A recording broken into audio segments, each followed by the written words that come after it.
What is up, guys, and welcome to my second place locals Monarch deck profile. I had a locals this weekend, and Monarchs, I seen the new support came out like in the last main set, and honestly, I didn't think it was that good. But now playing it and been playing testing it for the last like week or so, it's actually pretty cracked because it actually goes against the meta really well. And honestly, you can take a lot of nice, easy, cheeky games with this. But yeah.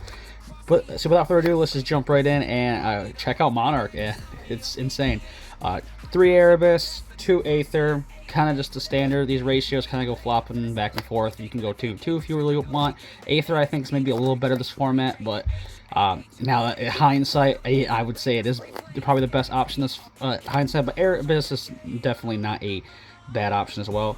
Of course, 3 Eidos, the Underworld Monarch. This just searches any Monarch spell or trap, or any monster whose attack is 2800 attack or 1000 defense. So pretty cracked. Low, you search out your big ones, so it's insane. And then being able to recur itself, and basically you can add this card in your hand if say if a monster is attributed. It's crazy. Plus some attribute adjustment stuff, which is actually pretty cool. But yeah, and honestly, the new Monarch's pretty dope.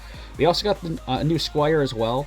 The Squire is pretty cool. You can just reveal one Monarch spell and trap from your hearts, just special summon this card from the hand, so pretty dope. It's kind of like a new extension. And then quick effect during your main phase. Say during your main phase, you can just immediately after this card resolves, you can just tribute summon a monster, just bam. So pretty dope that way. So we also still run 2 of the, let's say, Eidos and 2 of the Edda Squires. Classic stuff, so nothing too different there. But honestly, these new guys are insane. And with the new support, we're actually able to run some of the older support without being in a horrible brick. Especially one Thessalos, being able to see the opponent's hand and just rip a card out of it. It's pretty just being able to rip a card out is just insane. So pretty cool. I wanted to run the Mega Monarch variant of this, but I just didn't have it, which sucks. So if you do have that, the Mega Monarch variant is just way better.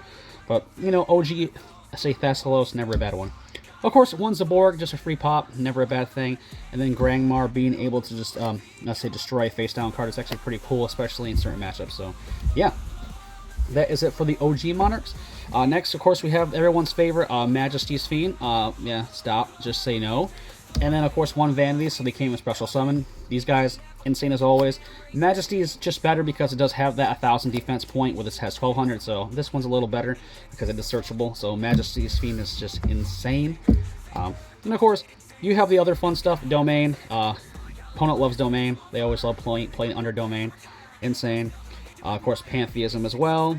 And then just tribute off your entire opponent's board with 3 of the Stormforth. The new cards, Monarch Revolt, insane card, good piece of support, just everything that you needed to do. Then the new one, Monarch Master Plan as well. This helps you bridge into the older Monarchs as well, and just being able to send Monarch spell and traps from the deck to the graveyard. And then it's just insane. And then to run up the spells, 2 Tenacities to search out any Monarch spell, or basically search out any, say, Monarch card, a spell and trap card. So just add a little more consistency. But these new cards are just kind of just nutty, not gonna lie. Especially in this format, they kind of fit the niche of what the stun rogue deck this format is. And then to run up the traps, 1 Erupt and then 1 Prime. I'm not running the Perfection because the Perfection's just not as good as Erupt or Prime Monarch. So these cards are still insane. So yeah, that is it for Monarch. No extra deck, of course, because you don't need one in this deck. Plus, so yeah, all gas, no hand traps, no board breakers, because Monarch just, every deck this format, Monarch has kind of a little niche way to out it or counteract it, which honestly is pretty dope. So still a cool, fun rogue option just to be like, hey, I'm playing Monarch, have fun. But yeah, that's it for the deck profile. If you guys enjoyed the video, if you did, say leave a like, comment, and subscribe. I'll see you guys in the next one. Peace.